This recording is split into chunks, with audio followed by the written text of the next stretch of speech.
Fala galera, ligada no Pick and Roll Brasil, seguindo com a nossa série de prévias da temporada 2016-2017 da NBA. Já falamos dos brasileiros, já falamos também de quem mandou bem, de quem mandou mal nessa intertemporada com seus reforços. E hoje a gente vai falar de algumas grandes perguntas, algumas grandes questões que serão respondidas ao longo dessa temporada. Dá só uma olhada. Vamos começar falando do New York Knicks. O Knicks, que muita gente questionou a ausência no vídeo sobre os times que mandaram bem com seus reforços. E certamente, se fosse 2011, se a gente estivesse em 2011, o Knicks seria o time provavelmente que melhor teria ido com os reforços. Só que, se por um lado teríamos o Derrick Rose MVP, teríamos o Brandon Jennings voando, o Joakim Noah consolidado como um dos grandes jogadores de defesa da liga. Por outro lado, o Porzingis teria 15 para 16 anos. Enfim, o cenário atual tem Derrick Rose tentando manter uma sequência depois que voltou de todas as suas lesões, cirurgias. Joakim Noah vindo de uma temporada repleta de lesões, praticamente não esteve em quadra. Sempre que esteve em quadra, seu impacto não foi o mesmo. Brandon Jennings, que não demorou a voltar de uma lesão grave que sofreu. Quando voltou, não conseguiu se consolidar. Foi reserva tanto no Pistons e depois no Orlando Magic, quando foi trocado na metade da temporada. Enfim, o Brandon Jennings é uma grande incógnita. Assim como Derrick Rose e assim como Joakim Noah. Seria muito legal se o Knicks tivesse feito aposta em um deles, mas você confiar a sua recuperação em 3 apostas é um pouco complicado, principalmente pelos valores. Nem no caso do Derrick Rose, mas principalmente no caso do Joakim Noah. 80 milhões de dólares em 4 anos para um pivô que já entrou na casa dos 30 anos. E quando estiver no seu último ano de contrato, muito dificilmente vai estar produzindo aquilo que um jogador de 20 milhões de dólares anuais merece. Deve. Então, o Knicks fez grandes apostas. O problema é que fez 3 apostas de uma só vez e está confiando toda a sua evolução, todo o seu progresso nessas 3 apostas. É difícil que 2 das coisas aconteçam. É até muito provável que o Rose volte a jogar bem, ou o Brandon Jennings redescubra o seu basquete, ou que o Noah se recupere o nível de 2 anos atrás. Só que é muito improvável que as 3 coisas aconteçam ao mesmo tempo. Talento, o time do Knicks tem. Mas, primeiro, os jogadores têm que mostrar que fisicamente estão aptos para jogar no nível que jogaram antes. 2, o time tem que criar química. Vai ser um pouco complicado. O Carmelo Anthony vai ter que voltar a jogar na posição 3 por muitos minutos. Então o Jeff Hornacek vai ter trabalho para armar esse quinteto titular. E você confiar, de repente, um Derrick Rose lesionado, com o Brandon Jennings trazendo a bola na posição 1, todo mundo sabe que o Brandon Jennings está mais para um peladeiro que para um armador sério. Um armador como o Chris Paul, um armador como Stephen Curry. Brandon Jennings é um jogador que deixa muito a desejar nos 2 lados da quadra. Tem estatísticas excelentes, mas deixa a desejar em aspectos defensivos e na organização do jogo. Então, é complicado você fazer tantas apostas para um só time. Tudo bem, o time teve bons reforços como o Courtney Lee, como o Mindaugas Kuzminskas, o Willian Hernan Gomes. Tem uma base muito promissora para o futuro no time do Knicks, mas dizer que o Knicks com seus reforços mandou bem, eu estaria exagerando diante de tantos outros times que fizeram melhor com apostas mais seguras. A gente está falando em apostas, mas o New York Knicks não foi o único que fez apostas de alto risco. O que falar do Dallas Mavericks oferecendo 96 milhões de dólares por 4 anos para o Harrison Barnes. Harrison Barnes mostrou ser um jogador de muito valor para o Golden State Warriors, se encaixou muito bem no sistema. pela sua versatilidade defensiva, pelas suas bolas de 3 em momentos cruciais. Só que muito aquém daquilo que se esperava do Harrison Barnes quando saiu da Universidade de North Carolina. Se esperava dele um jogador com protagonismo no ataque, e devido ao fato de estar num time que já tinha o Stephen Curry, Klay Thompson, o Harrison Barnes acabou relegado a esse papel. Se encaixou muito bem, é um jogador de grupo, um jogador coletivamente importante, mas o valor que ele está recebendo no Mavericks é para ser estrela da equipe, é para ser um dos protagonistas, é para dividir o peso de tentar levar o time aos playoffs com o Dirk Nowitzki. Harrison Barnes vai ter aí o seu grande desafio. Ele precisa se provar um excelente jogador, sendo que ofensivamente mostrou altos e baixos no Warriors. Defensivamente, embora seja um jogador muito bom no aspecto coletivo, no aspecto individual não é nenhum jogador de elite. Não é aquele jogador que vai diminuir a média de pontos do adversário. Não é nenhum jogador que vai fazer, por exemplo, um Kevin Durant marcar 15 pontos, 20 pontos. Não é esse tipo de jogador. Então, resta saber o que o Mavs vai obter em troca dos 24 milhões de dólares anuais que está pagando pelo Harrison Barnes. A minha aposta é que ele vai deixar um pouco a desejar. O time do Mavs tem que torcer para uma evolução dele, para ele se adaptar, se encaixar bem no papel que ele vai ter em Dallas, como ele se encaixou no papel que ele teve no Golden State Warriors. Já que a gente está falando em apostas, ninguém apostou com mais risco do que o Philadelphia 76ers nos últimos anos. Sixers que deliberadamente resolveu apostar a muito longo prazo. Montava times muito fracos, muito aquém da média de talento dos times da NBA. Tinha campanhas horríveis, com isso garantia altas escolhas de draft. Quando os jovens jogadores davam sinais que não seriam tudo isso, o Sixers já trocava por futuras escolhas de draft de outras equipes, foi acumulando escolhas, acumulando jogadores jovens e campanhas ruins. O Sam Hinkie, que foi o general manager que foi o mentor desse processo, deixou a equipe após a NBA ter feito uma intervenção, porque isso chamou a atenção. E a NBA prega, né, a competitividade, e isso era tudo que o Sixers não vinha fazendo, sendo competitivo e de maneira deliberada.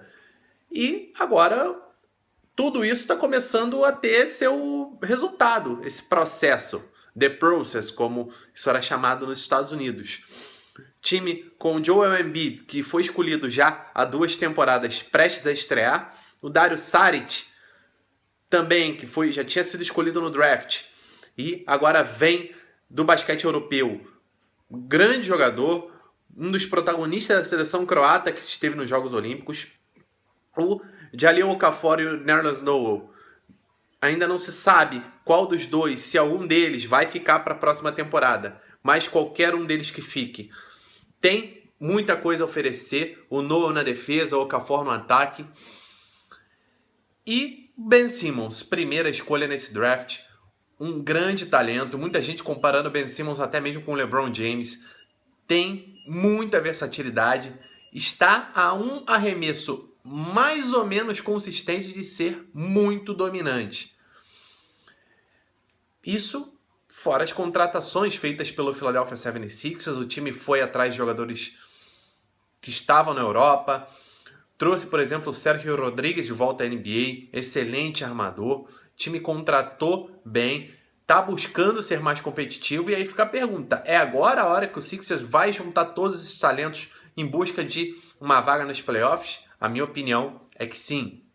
O time vai deixar de tancar, como o pessoal costuma dizer, uma adaptação do termo em inglês tank. O time vai deixar de tancar e vai começar a jogar basquete de verdade. Com Ben Simmons não tem como ser diferente. Ben Simmons vai elevar muito o nível dessa equipe. O Dario Saric, a mesma coisa. O técnico Brett Brown agora tem nas mãos um elenco com muitas alternativas, principalmente sua rotação de garrafão, e acredito que ainda haverá alguma troca envolvendo ou Noel ou Jahlil Okafor para trazer mais jogadores para o perímetro. Mas o Sixers tem nas mãos agora uma quantidade de talento que não tinha em muitos anos, e acredito que na Conferência Leste, se der mole, dependendo do impacto imediato do Ben Simmons, dá até para sonhar com playoff. Não acredito que virá nessa temporada, mas na temporada que vem, com certeza, o Sixers virá muito forte. Desde que chegou à NBA, o Anthony Davis tem atraído muitas expectativas sobre o desenvolvimento do jogo dele. Ele veio bastante cru ainda, de apenas um ano na Universidade de Kentucky, mas já dava amostras de tudo aquilo que ele poderia produzir. Já tinha na bagagem, inclusive, uma medalha de ouro olímpica. Ele fez parte da seleção dos Estados Unidos nos Jogos de Londres em 2012. E o desenvolvimento dele foi ainda melhor do que o esperado. O jogo dele cresceu em vários aspectos, não só perto do garrafão, não só na defesa, mas também na condução da bola, no perímetro. Anthony Davis se tornando um jogador cada vez mais completo, lembrando muito o que era o Kevin Garnett nos seus tempos áureos em Minnesota. Anthony Davis vem se desenvolvendo e na temporada passada se esperava que ele seria o jogador dominante da liga. Muita gente colocou o Anthony Davis como o melhor jogador da liga naquele momento, ou prevendo que ele iria terminar a temporada 2015-2016 como o melhor jogador da liga. E não foi o caso. O Anthony Davis sofreu com lesões desde o início da temporada. Quando esteve em quadra, teve atuações espetaculares. Teve grandes jogos, como não lembrar dos 60 pontos e 22 rebotes, se eu não me engano, posso estar equivocado, do Anthony Davis em uma partida da NBA, que foram suas grandes marcas da carreira. Enfim, o Anthony Davis é um jogadoraço, tem recursos intermináveis e ainda tem muito espaço para evoluir, ainda é muito novo. E fica a questão, essa vai ser a temporada que ele vai deixar de ser apenas uma estrela e se consolidar como uma super estrela, um jogador do nível do LeBron James, do Stephen Curry, do Kevin Durant? Eu acredito que sim. Anthony Davis teve muito tempo parado, cuidando da sua recuperação da cirurgia que teve que fazer, e agora vem com foco total na sua intertemporada, vem para ser aquele jogador que o Pelicans necessita, e agora com peças muito melhores ao seu lado, o Buddy Hield, por exemplo, chegando do draft, o Jrue Holiday, todo mundo espera que ele esteja recuperado da sua série de lesões. Enfim, o Pelicans vai ter um time mais adaptado às necessidades do Anthony Davis, o time mais acostumado ao sistema ofensivo do Alvin Gentry. Vai ser um time interessante de se ver. Isso, obviamente, muito por causa do Anthony Davis. Todo mundo espera números espetaculares para essa temporada e eu acredito sim que ele vai se firmar de vez como um talento top 5 da liga já nesta temporada. Vamos ficar de olho. Para a temporada 2016-2017, o Spurs vai estar passando por uma situação inédita. Tim Duncan não estará mais no elenco comandado por Greg Popovich. E o que parecia uma transição gradual, agora vai ter mais cara de renovação acelerada, de reconstrução. Manu Ginóbili renovou, mas continuará tendo menos minutos, assim como Tony Parker, e o bastão estará de vez nas mãos do Kawhi Leonard e do LaMarcus Aldridge, principalmente nas mãos do Kawhi Leonard, que tem liberdade total para operar num ataque que antes era praticamente igualitário, um ataque que privilegiava a movimentação da bola no perímetro. O Kawhi vem tendo liberdade já desde a última temporada para ser agressivo, inclusive muitas jogadas isolando com a bola na mão do Kawhi. Enfim, o Spurs mudando um pouquinho, acrescentando novos ingredientes ao seu ataque. E isso, embora na primeira temporada tenha até atrapalhado em alguns momentos, acredito que o time mais adaptado a isso, balanceando melhor o ataque, o time poderá ser ainda mais perigoso. E falando em renovação, o Spurs intensificou sua busca pelos mais jovens. Trouxe o Patrício Garino, argentino, excelente defensor, O jogador contribui de muitas maneiras dentro de quadra. Está em busca do Nicolás Laprovitola, também ótimo jogador. Trouxe o Davis Bertans, Lívio Jean Charles, enfim, muitos jogadores mais jovens chegando de uma vez só. Spurs se reformulando totalmente, mas vai ser uma reformulação totalmente diferente do que a gente vê em outros times. Spurs continuará sendo um dos times mais fortes da liga. Aposto numa campanha entre as 5 melhores, no mínimo. Enfim, o Spurs segue rompendo paradigmas e se reconstruindo da sua própria maneira, ganhando jogos e brigando por título da NBA. Esses foram os 5 assuntos do dia de hoje. Nesta terça-feira teremos mais um vídeo. Se você gostou, dê aquele joinha, assine nosso canal, inscreva-se no nosso canal, só dando um clique aqui embaixo da tela. E você se inscreve, fica por dentro. Sempre que rolar um vídeo novo, tiver um vídeo novo no ar no nosso canal, você fica sabendo em primeira mão. E deixe seu comentário se você achou que de repente tinha alguma outra questão que poderia ter entrado, ou se alguma das questões a resposta não está de acordo com o que você pensava. Enfim, deixe seu comentário e compartilhe o vídeo com a galera, traga mais gente para essa discussão e o nosso canal vai crescendo e é muito legal estar aqui falando para vocês sobre o melhor basquete do mundo, beleza? Nesta terça-feira, então, encontro marcado, mais um vídeo aqui com prévia da temporada 2016-2017 da NBA. A gente se vê. Abraço!